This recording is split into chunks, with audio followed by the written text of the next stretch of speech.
السلام عليكم، مرحبا بكم متابعي شان لا فالور ابسولو في فيديو جديده. كما العاده قبل ما نبداو ما تنساوش باش تعملوا ابوني على شان يوتيوب نتاعنا باش هكاك ديما يوصلكم جديدنا. واذا كان عندكم اي سؤال ولا اي استفسار ابعثوه لنا على الباج فيسبوك لا فالور ابسولو ولا لو سيت ويب www.lavaleursabsolu.com. دونك اليوم باش نعملوا مع بعضنا شابيتر لا فونكسيون reproductrice chez l'homme. Donc on va commencer par l'organisation de l'appareil génital de l'homme.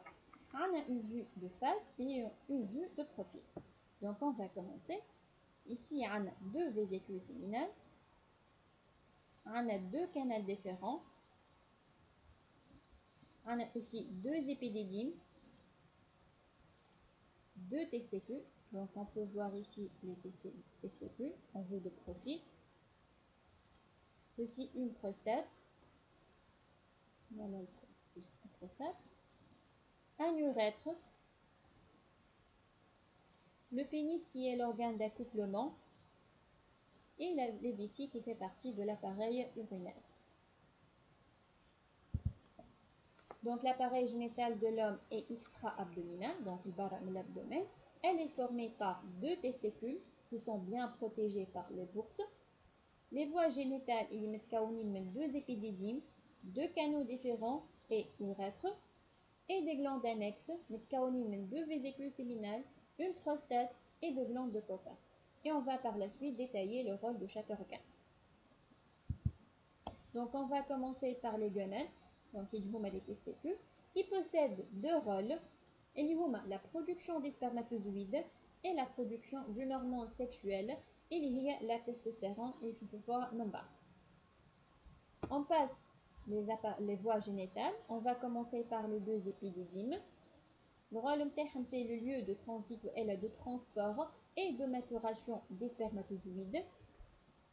On a les deux canaux différents qui assurent le transport des spermatozoïdes et l'urètre qui assure l'évacuation des spermatozoïdes pendant l'éjaculation. Je vous aide à les glandes annexes.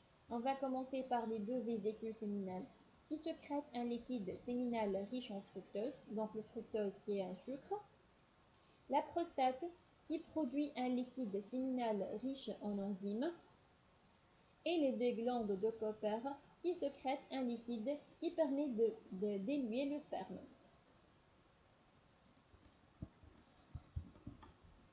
Donc là, on va voir la structure des testicules. Donc les testicules, elle est protégée par les bourses. Donc elle est divisée en plusieurs lobules testiculaires. Elle est la spermatogenèse et les donc le lobule متكون من 2 à 3 tubes séminifères contournés. Donc ils sont en bleu. Donc ces tubes séminifères contournés qui convergent vers l'épidédyme. Donc voilà l'épidédyme. Qui convergent vers l'épidédyme, plongés à l'arrière du testicule par le canal déférent. Donc voilà le canal déférent. Donc on va voir la structure des tubes séminifères. Donc chaque tube séminifère est constitué de deux cellules, les cellules germinales et les cellules de Sertoli. Donc les cellules germinales les gamètes mâles et les spermatozoïdes, et les cellules de Sertoli qui sont des cellules géantes, donc de grande taille, qui possèdent un rôle de nutrition, de soutien et de protection. Donc entre les cellules du tube séminifère, le tissu interstitiel les cellules de Leydig. Les cellules de Leydig, le rôle c'est la sécrétion d'une hormone liée à la testostérone. Et aussi on trouve des capillaires sanguins. Donc le testicule c'est un organe irrigué. Donc pour mettre en évidence la fonction des testicules, donc on a une maladie liée à la cryptorchidie. C'est une anomalie qui affecte la descente des testicules de la cavité abdominale vers les bourses au cours de la vie fœtale. Donc les individus cryptorchides présentent des caractères sexuels secondaires normaux, mais ils sont stériles. Donc un individu normal, les testicules sont extra-abdominales et sont bien protégés par les bourses. Mais في المالادي هذه تشوفوا les testicules موجودين في l'abdomen الداخلي. Donc في وسط l'abdomen. Donc la rétention des testicules la cavité abdominale soumet les cellules germinales à des températures, des températures élevées, des températures عالية pour leur développement normal. هذاك علاش نلقاو les individus cryptorchides عندهم des caractères sexuels secondaires mais باش نلقاوهم stériles. Donc on va faire une comparaison entre deux figures. La première, c'est une coupe de testicules d'un individu normal et la deuxième représente la coupe de testicules d'un individu cryptorchide. Donc on va commencer par comparer les tubes séminifères. Donc sur le paroi d'un individu normal, on voit très bien que le tube séminifère est bien développé et avec la présence de toutes les cellules germinales et aussi les spermatozoïdes.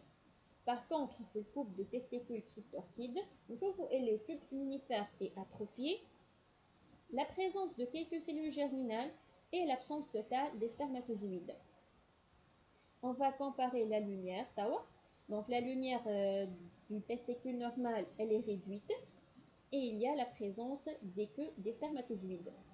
Par contre, sur le couple de testicules cryptorchides, la lumière est vaste. Au niveau du tissu interstitiel, les deux sont bien développés, il y a un développement normal. Donc les tubes séminifères contiennent des spermatozoïdes qui assurent la fonction exocrine et liée à la production des spermatozoïdes. Et le tissu interstitiel, qui est riche en vaisseaux sanguins, assure la fonction endocrine et liée à la production d'une hormone qui est la testostérone. Donc la testostérone assure à la puberté l'apparition des caractères sexuels secondaires, le développement des glandes annexes, la pilosité et le développement du voix et du comportement sexuel. Après la puberté, elle assure le maintien du développement des caractères sexuels masculins, secondaires et primaires, et stimule également certaines cellules germinales pour les transformer en spermatozoïdes. Donc la testostérone permet la fertilité et la virilité de l'homme et assure de plus la fonction exocrine qui dépend de la fonction endocrine. Donc là, je parle comme la structure d'un spermatozoïde. Donc la spermatozoïde est constituée de trois parties. Donc la première partie, c'est la tête qui contient un acrosome, le noyau et le centriole. La partie intermédiaire qui contient des mitochondries qui fournissent de l'énergie nécessaire pour son développement, pour son déplacement, et le flagelle. Donc le spermatozoïde, c'est une cellule différenciée qui a des particularités. Donc des particularités cytologiques cellulaires et des particularités chromosomiques. Donc on va commencer par les particularités cytologiques. Donc le spermatozoïde a une forme allongée. Il est pauvre en cytoplasme, mobile grâce aux flagelles et aux mitochondries qui sont présents dans la partie intermédiaire et qui fournissent de l'énergie, de l'ATP. La tête contient un acrosome qui est riche en enzymes de dégradation nécessaires à la fécondation. Donc, les particularités chromosomiques, le spermatozoïde, c'est une cellule haploïde qui contient la moitié de l'information génétique, donc n est égal à 23 chromosomes. Donc, le spermatozoïde, c'est une cellule spécialisée, elle est apte de ses fonctions et participe à la moitié de l'information génétique. Donc là, je parle à la spermatogenèse. Quand je vois la paroi d'un tube séminifère, je vais deux catégories de cellules. On a les cellules de la lignée germinale et les cellules de Sertoli. Donc on va commencer par les cellules de la lignée germinale. Donc les spermatogonies. On a les spermatocytes 1, les spermatocytes 2, un spermatide et les spermatozoïdes. Donc, on va commencer par les spermatogonies. Ce sont des cellules diploïdes, il y a une douzaine égale 46 chromosomes simples ou dupliqués. Aussi, le spermatocyte 1, ce sont des cellules diploïdes, il y a une douzaine égale à 46 chromosomes dupliqués et appariés. Mais les hajous, ce sont des cellules grosses, donc de grande taille, et riches en réserve. Passons au spermatocyte 2, ce sont des cellules haploïdes, donc ce sont des cellules rares. Donc, il faut en donner. Donc, N est égal à 23 chromosomes dupliqués. Aussi, les spermatides, ce sont des cellules de petite taille et ce sont des cellules haploïdes. N est égal à 23 chromosomes simples. Et enfin, le spermatozoïde, il est implanté dans les cellules de Sertoli à N égale à 23 chromosomes simples. Donc la deuxième catégorie, ce sont les cellules de Sertoli, ce sont des cellules géantes à N égale à 46 chromosomes. Donc possèdent plusieurs rôles, donc rôle de nutrition, rôle de soutien, rôle hormonal et rôle de sécrétion. Donc on va parler des étapes de la spermatogenèse. Donc on a 4 étapes. La première phase, c'est la phase de multiplication. Donc on a des spermatogonies qui vont se multiplier par mitose pour donner d'autres spermatogonies à 2 N de chromosomes et pour augmenter leur nombre. La deuxième phase, c'est la phase d'accroissement. Donc certains spermatogonies vont augmenter de taille pour donner des spermatocytes 1 toujours diploïdes. Les 2 N égale à 46 chromosomes. La troisième phase, c'est la maturation. Chaque spermatocyte 1 va subir la première division de la méiose pour donner 2 spermatocytes 2 haploïdes à N chromosomes dupliqués et qui vont passer par une division équationnelle pour donner 4 spermatides haploïdes à N chromosomes simples. Et la dernière phase, c'est la différenciation. Un spermatide va se différencier pour donner un spermatozoïde. Donc la spermatogenèse, c'est l'évolution des spermatogonies en spermatozoïdes. Elle se fait dans la paroi des tubes séminifères d'une manière continue. Elle dure environ 74 jours et elle commence depuis la puberté et se poursuit jusqu'au vieillissement et même jusqu'à la mort de l'homme. Donc on va résumer les étapes de la spermatogenèse. Elle comporte 4 phases. Commençons par la phase de multiplication. Les spermatogonies à 2 N de chromosomes se multiplient en se divisant par des mitoses. Donc il va y avoir des mitoses successives. Donc la multiplication permet de conserver le stock de spermatogonies. La deuxième phase, c'est l'accroissement. Certains spermatogonies accumulent leurs réserves cytoplasmiques et deviennent des spermatocytes 1 à 2 N égale à 46 chromosomes dupliqués et appariés. La troisième phase, c'est la maturation.